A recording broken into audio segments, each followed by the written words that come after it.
This is now my 5th video, and I have yet to say very much about myself. In regards to woodworking, I don't have a whole lot of experience, save about a year and a half or so working as an apprentice cabinet maker some 20 years ago. That gave me a basic knowledge of wood and some practice using a few of the tools. But I think the biggest thing that I took away was that it implanted in me a love for wood.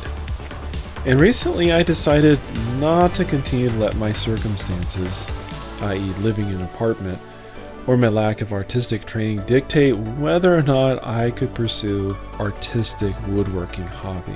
Instead of letting that get me down, I'm determined to improve my skills and enjoy the journey. A particular interest of mine lately is using wood dye. I've done a little experimenting, and I'm pretty excited about the possibilities it offers.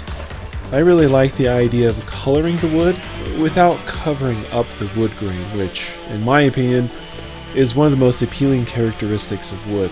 This is my second attempt at painting a sky, and I think my first attempt came out fairly well.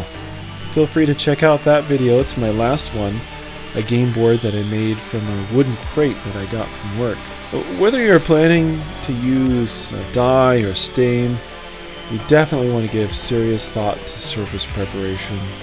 It can drastically affect the end result. If you sand your surface with a lower grit sandpaper as an example, it'll take much more stain or dye than a very high grit or fine grit sandpaper. That is because sandpaper actually puts little scratches in the wood.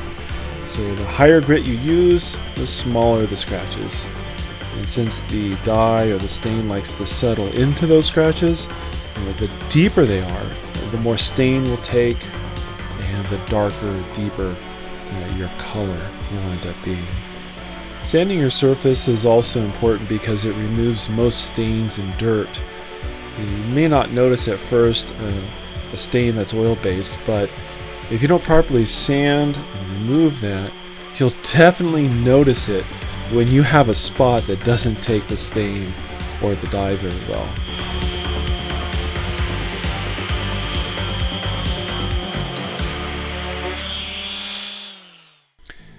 There is a big difference between using dye compared to stain.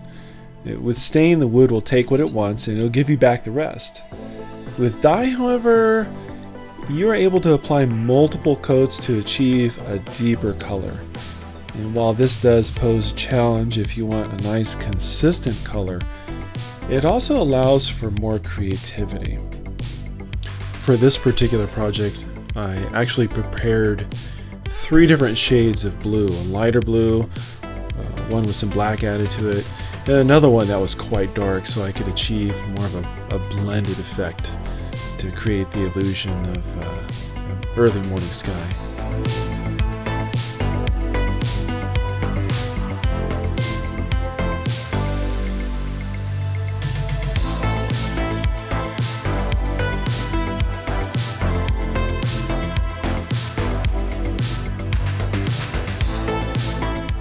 Anyway, I hope you enjoy the rest of the video, and if you have any comments, any suggestions, please drop me a line. If you enjoy the video, let me invite you to subscribe to my channel and hit the bell to be notified when I post a new one.